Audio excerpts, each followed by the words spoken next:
573구역 박희정 집사입니다. 열왕기왕 4장입니다. 솔로몬 왕이 온 이스라엘의 왕이 되었고 그의 신하들은 이러하니라. 사독의 아들 아사리아는 제사장이요 시사의 아들 엘리오렉과 아히야는 서기관이요 아일룻의 아들 여호사벳은 사관이요 여호야다의 아들 분하야는 군사령관이요 사독과 아비아달은 제사장이요 나단의 아들 아사리아는 지방관장의 두령이요 나단의 아들 사붓은 제사장이니 왕의 벗이요 아이살은 국내 대신이요 압다의 아들 아도리람은 노동감독관이더라. 솔로몬이 또 온 이스라엘에 12 지방관장을 두매 그 사람들이 왕과 왕실을 위하여 양식을 공급하되 각기 1년에 한 달씩 양식을 공급하였으니 그들의 이름은 이러하니라. 에브라임 산지에는 베누리요 마가스와 사알빈과 벳세메스와 엘론 벳 하난에는 벤데겔이요 아이룹보데는 베네셋이니 소고와 헤벨 온 땅을 그가 주관하였으며 나밧돌 높은 땅 온 지방에는 벤 아비나답이니 그는 솔로몬의 딸 다밧을 아내로 삼았으며 다하낙과 무깃도와 이스라엘 아래 사르단 가에 있는 베스안 온 땅은 아일룻의 아들 바하나가 맡았으니 베스안에서부터 아빌무홀라에 이르고 욤르한 바깥까지 미쳤으며 길르앗 라모데는 벤게벨이니 그는 길르앗에 있는 므낫세의 아들 야일의 모든 마을을 주관하였고 또 바산 아르곱 땅의 성벽과 높이장 있는 60개의 큰 성읍을 주관하였으며 마하나임에는 이또의 아들 아이나답이요 납달리에는 아이마하스이니 그는 솔로몬의 딸 바스맛을 아내로 삼았으며 아셀과 아로데는 후세의 아들 바하나요 이스갈에는 바루아의 아들 여호사벳이요 베냐민에는 엘라의 아들 시므이요 아모리 사람의 왕 시온과 바산 왕 옥의 나라 길르앗 땅에는 우리의 아들 게벨이니 그 땅에서는 그 한 사람만 지방관장이 되었더라. 유다와 이스라엘의 인구가 바닷가에 모래같이 많게 되매 먹고 마시며 즐거워하였으며 솔로몬이 그 강에서부터 블레셋 사람의 땅에 이르기까지와 애굽 지경에 미치기까지의 모든 나라를 다스림으로 솔로몬이 사는 동안에 그 나라들이 조공을 바쳐 섬겼더라. 솔로몬의 하루의 음식물은 가는 밀가루가 30고루요 굵은 밀가루가 60고루요 살찐 소가 10마리요 초장의 소가 20마리요 양이 100마리이며 그 외에 숫사슴과 노루와 암사슴과 살찐 새들이었더라.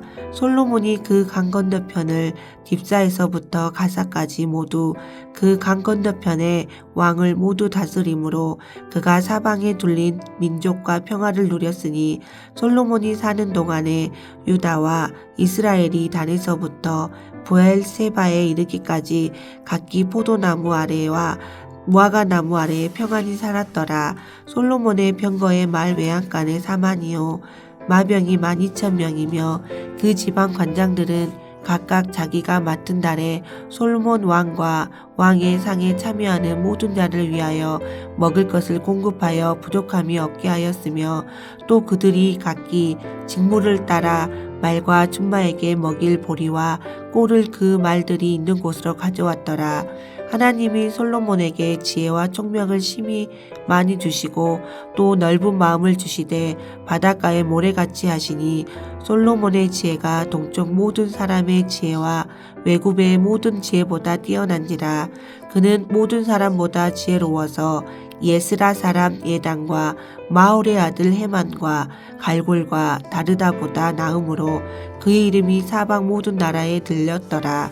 그가 잠언 3,000가지를 말하였고 그의 노래는 1,005편이며 그가 또 초목에 대하여 말하되 레바논의 백양목으로부터 담에 나는 우슬쪽까지 하고 그가 또 짐승과 새와 기어다니는 것과 물고기에 대하여 말한지라. 사람들이 솔로몬의 지혜를 들으러 왔으니 이는 그의 지혜의 소문을 들은 천하 모든 왕들이 보낸 자들이더라. 하늘에 계신 우리 아버지여, 이름이 거룩히 여김을 받으시오며 나라가 임하옵시며 뜻이 하늘에서 이룬 것 같이 땅에서도 이루어지이다.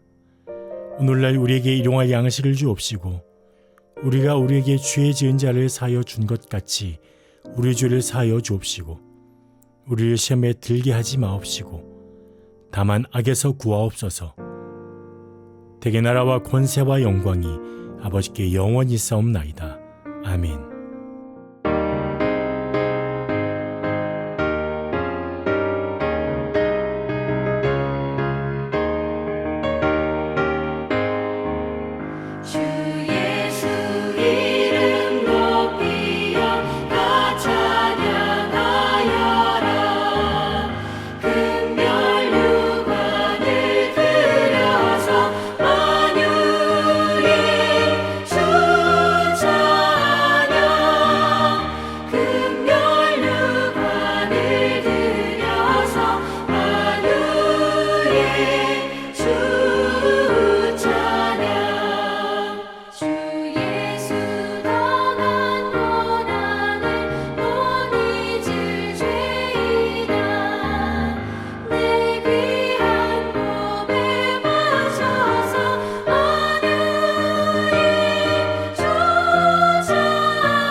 사랑하는 성도 여러분, 오늘도 하나님의 은혜와 평강이 여러분의 삶에 가득하기를 축복합니다.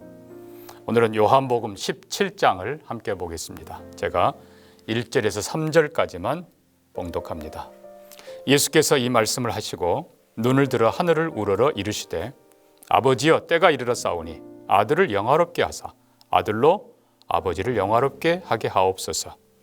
아버지께서 아들에게 주신 모든 사람에게 영생을 주게 하시려고 만민을 다스리는 권세를 아들에게 주셨음이로소이다. 영생은 곧 유일하신 참 하나님과 그가 보내신 자 예수 그리스도를 아는 것이니이다. 아멘. 우리는 사순절을 지나고 있습니다. 물론 사순 40일 의미는 있습니다. 구약성경에 모세가 시내산에서 40일, 또 이스라엘 백성들 광야에서 40일, 또 예수님도 공생애 시작할 때에 40일 금식기도 하시고 또 부활 후에 승천하실 때까지 40일 동안 세상에 계셨던 것. 그러나 우리는 이 40일이라는 숫자보다도 주님의 고난, 주님의 부활에 더 깊이 묵상하며 동참하는 우리가 되기를 바랍니다. 자, 오늘 17장은 예수님의 기도, 즉 대제사장의 기도라고 불리웁니다. 우리는 이미 앞에 13장부터 보았습니다. 예수님께서 때가 이른 줄 아시고 자기가 이제 세상을 떠나 아버지께로 갈 때가 이른 줄 아시고 13장에는 제자들을 사랑하시되 끝까지 사랑하시니라. 또 14장에서는 근심하지 말라 하시면서 기도의 권세를 주시고 내 이름으로 무엇이든지 구하라. 그리고 내가 가면 아버지께 구하여 성령을 너에게 보내시리라. 또 다른 보혜사 그가 너희와 항상 함께 있으리라. 14장의 약속입니다. 그리고 15장에서는 내가 참 포도나무다. 너희가 내 안에 있으면 어떤 시련도 환난도 이겨내고 그리고 풍성한 열매를 맺게 될 것이다. 내 안에 거하라 선포하십니다. 16장에서는 다시 한번 기도를 강조하시고 근심 걱정을 넘어서 큰 기쁨과 능력이 함께할 것을 선포하면서 또 성령이 진리 가운데로 이끄시는 도움을 입어서 담대하라 내가 세상을 이기었노라 너희도 내 안에서 이길 수 있다고 선언하시는 것입니다.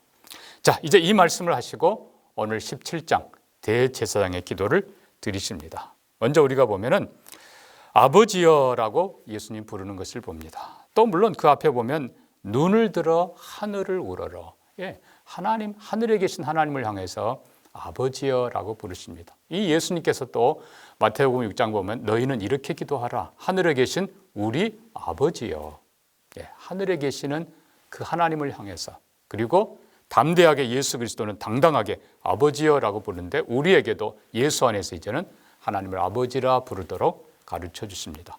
오늘 우리가 이 앞부분에서 예수님의 기도를 통해서 물론 기도의 본질, 자세 이런 걸 배우지만 우리가 또 배워야 될 모범을 배우게 되는 것입니다. 그래서 하늘에 계신 그 하나님이 우리 아버지시다라고 분명히 믿고 기도하는 우리가 되기를 바랍니다. 아마도 예수님께서 겟세마네 동산에서 간절히 기도하실 때 아마 이 기도를 드렸던 것으로 보입니다. 자, 때가 이르렀사오니, 이 때, 타이밍, 헬라어는 카이로스로 되어 있습니다. 하나님의 때가 이르렀다. 이 때는 바로 이제 예수님께서 하나님께로 돌아가실 때인데, 이거는 다른 말로 하면 순환의 때입니다. 고난, 십자가의 때, 또 예수님께서는 너희의 때, 어둠의 때라고 말씀합니다. 그러니까 이제는 마지막 예수님의 그 때가 온 건데 그건 고난과 시련의 때입니다. 그러나 또한 예수님은 오늘 본문에서 보니까 아들이 영광을 받을 때가 되었다라고 말씀하십니다. 이 모든 것을 우리가 살펴보면은 이 가장 중요한 이 시기에, 이 때에 물론 그것은 고난과 시련, 십자가의 험한 길을 통해서 가지만 그러나 그 후에 부활과 영광이 있다는 것을 예수님은 알고 계신 것입니다. 그래서 히브리서 12장 2절도 보면요, 믿음의 주여 또 온전케 하시는 이인 예수를 바라보자. 저는 그 앞에 있는 즐거움을 위하여 십자가를 참으사 부끄러움을 개의치 아니하시더니 하나님 보좌 우편에 앉으셨느니라. 예수님은 지금 당장 눈에 보이는 십자가 고난보다도 그 후에 올 승리, 영광을 바라보셨다는 것입니다. 그렇습니다. 농부가 씨를 뿌리는 것도 결국은 지금은 버리는 것 같지만, 지금은 고생하는 것 같지만 훗날 거두게 될 축복의 추수를 내다보기 때문에 가능한 것입니다. 그렇습니다. 다 자녀 양육도 마찬가지고 심지어 우리가 사업을 하는 것도 다 마찬가지입니다. 그런데 중요한 것은 범사에 때가 있다는 것입니다. 전도서 말씀대로 날 때가 있으면 죽을 때가 있고 심을 때가 있으면 거둘 때가 있고, 그 문제는 장차 받을 올 영광, 승리, 축복을 내다보면서 지금 고난, 시련 감당한다는 것이고, 그러나 그것도 분명히 하나님이 정하시는 그 때에 해야 된다는 것입니다. 이 때를 놓치면 농사도 망칩니다. 또 이 때를 놓치면 하나님께 순종할 기회도 실은 놓치는 것입니다. 그래서 언제나 하나님의 때를, 성령에 민감해서 하나님의 때를 기억하고 주님이 원하신 때에 순종하고 주님과 함께 승리, 영광에 이르는 우리가 되기를 바랍니다. 2절에 예수님께서는 1절에서 아들을 영화롭게 하사라고 표현합니다. 그리고 뒤에 보면 창세전에 가진 그 영광으로 영화롭게 하옵소서. 자, 이 부분에 우리가 어떤 신신학자들이 혹은 자유주의 신학자들이 예수님이 아주 신실한 믿음의 사람이어서 하나님께서 그를 신격화시켰다라고 말하는데 아니요, 전혀 그렇지 않습니다. 예수 그리스도는 처음부터 하나님이셨습니다. 우리가 아는 대로 요한복음 1장 보면 태초에 말씀이 계시니라. 그 말씀이 하나님과 함께 계셨고 그 안에 생명이 있고 그 안에 빛이 있고 그분이 영원부터 계시던 하나님이에요. 근데 그 하나님이 말씀이 육신을 입고 이 땅에 오신 분이 바로 예수 그리스도. 그럼에도 불구하고 믿음으로 그분을 바라보면 아버지의 독생자의 영광, 은혜와 진리가 충만한 것을 보게 될 것입니다. 빌립보서 4장에서도 예수 그리스도, 그는 근본 하나님의 본체고 하나님의 영광이라고 그랬어요. 그런데 그분이 낮아져서 이 땅에 육신을 입고 오셨고 그리고 십자가 죽기까지 복종하셨다. 이제 그 이후에 두 가지입니다. 예수님께서 나를 영화롭게 하옵소서 하는 이 부분은 첫째는요, 모든 인류 죄를 지고 가는 어마어마한 심판, 고난, 감당할 수 없는 정도의 하나님의 저주, 이 큰 시련을 통과해야 되는데 정말 예수님께서 하나님의 아들답게 만왕의 왕답게 당당하게 존귀하게 그거를 감당하도록 기도하는 것이 첫 번째입니다. 정말 예수님의 죽으시는 모습을 보고 백부장이 그는 진실로 하나님의 아들이었도다 라고 고백한 그대로 하나님의 아들답게 고난을 감당하도록 힘 주옵소서라는 것이 첫 번째 기도이고, 그 다음에 또 보면은 예수님 죽으셨지만 무덤에 내려가셨지만 빌립보서 4장 말씀대로 죽기까지 복종하셨는데 하나님이 그를 살리시고 그를 지극히 높여 모든 이름 위에 뛰어난 이름 주시고 모든 무릎이 그 앞에 꿇게 하시고 모든 이름이 그를 주라 고백하게 만들어 주셨습니다. 결국 중요한 건 아들을 영화롭게, 나를 영화롭게, 그 말은 다른 뜻이 아니고 이 시련 고난 잘 감당하도록, 당당하게 감당하도록, 그리고 그 후에 하나님의 영광을 선포하며 살도록, 이게 우리 성도들이 해야 될 기도인 것입니다. 자, 이어서 우리는 기도의 내용을 봅니다. 예수님께서는 뭘 기도하셨어요? 영생을 위해 기도하셨는데 3절 보면요, 영생은 곧 유일하신 참 하나님과 그가 보내신 예수 그리스도를 아는 것입니다 라고 선포합니다. 여러분, 영생은 죄송한 표현이지만 뭐 하나 딱 이렇게 만들어 주는 이게 아닙니다. 영생은 관계입니다. 원래 영생은 하나님이 갖고 계세요. 하나님이 영원한 생명이십니다. 하나님이 영원한 축복이십니다. 근데 중요한 건 이 하나님과 함께 있는 자는 영생을 누리는 것입니다. 그리고 이 하나님과 함께 있는 것이 좀 이따 말씀드리겠습니다만, 하나님과 함께 있는 영생이 바로 예수 그리스도 안에 있습니다.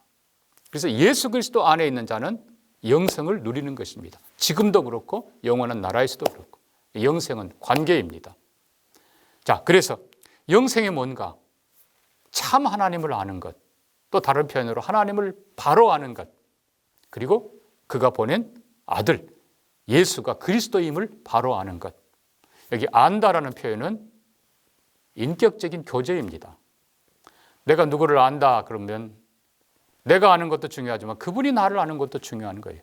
성경에는 많은 경우에 야다라는 이 안다라는 표현을 아담이 그의 아내 하와를 안다, 전인격적으로 교제한다는, 하나 된다는 그런 뜻입니다. 그래서 하나님을 바로 알고 예수 그리스도를 바로 알고 전심으로 믿으며 그분과 연합하여 함께 살아가는 자는 하나님의 영생, 하나님의 영광, 하나님의 권세, 하나님의 영원한 축복에 동참하고 있는 것입니다. 이것이 신앙의 본질입니다. 더 나아가서 예수님은 아버지가 가졌던 그 권세 이제는 아들에게 주셨고 또한 그 권세에 우리를 동참시킨다고 말씀하십니다. 또 아버지의 이름을 내가 저들에게 주었사오니 저들은 또한 내 이름으로 기도하고 선포하고 승리하게 될 것이다. 또 뒤에 8절 보면요, 아버지께서 내게 주신 말씀들을 내가 저들에게 주었다라고 표현합니다. 그러니까 권세, 아버지의 권세 이제는 아들에게 주시고 그 아들의 권세에 우리에게 주시면서 동참하게 하십니다. 말씀드린 대로 영생, 아버지의 영생, 예수의 영생 우리에게 동참하게 하십니다. 아버지의 이름, 예수 그리스도의 이름, 그리고 우리가 그 이름에 동참하게 하십니다. 아버지가 주신 말씀, 그리고 예수 그리스도가 우리에게 주신 말씀 본질상 같습니다. 아버지께서 내게 주신 말씀을 내가 저들에게 가르쳤다. 우리도 그 말씀에 동참할 때 우리가 예수 안에 있는 것이고 또한 예수 안에 있는 자는 하나님 안에 있는 것입니다. 우리가 여기까지 오늘 말씀을 나누면서 이번 고난주간 그리고 부활주일 그냥 압니다, 믿습니다 정도를 넘어서서 예수 안에 굳게 서 있고 말씀 통해서 말씀 안에 바로 서 있고 기도, 내 이름으로 기도하라 하셨는데 in the name, 예수 이름 안에 확실하게 서는 우리가 되고 하나님의 약속, 예수님의 약속 안에 확실하게 서서 주님의 고난이 내 고난이 되고 주님의 부활이 내 부활, 내 영광이 되는 은혜와 축복을 지금도 누리시고 영원히 누리시기를 주의 이름으로 축복합니다. 함께 기도합니다. 하나님 아버지, 뒤따라올 영광을 내다보면서 우리 주님 십자가 고난을 다 이겨내신 것처럼 우리도 우리 하는 모든 일들 그 다음에 따라올 승리와 영광과 상급을 내다보면서 오늘도 믿음으로 순종하게 하여 주시옵소서. 하나님의 아들 만왕의 왕답게 고난도 당당하게 십자가 형도 감당해내신 주님처럼 우리도 정말 성도답게, 목사답게, 장로답게, 권사답게, 집사답게 당당하게 우리의 사명 감당하도록 주님 축복하여 주시옵소서. 영원한 생명이신 하나님을 그리고 그 아들 예수 그리스도를 온전히 사랑하며 신뢰하며 그 안에 함께 거하면서 우리가 주님을 알듯이 주님이 우리를 알고 인정하시는 주님 안에 온전히 있는 영생의 삶, 권세의 삶, 능력의 삶, 그리고 축복의 삶이 되도록 복을 내려 주시옵소서. 하나님, 고난주간 부활주의를 지나는 동명교회 모든 성도들에게 은혜를 베풀어 주시고 예수 안에 더욱 굳게 서고 주님의 고난이 우리의 고난 되게 하시고 주님의 부활이 우리의 승리와 생명 되도록 축복하여 주옵소서. 감사하며 예수님 이름으로 기도합니다. 아멘.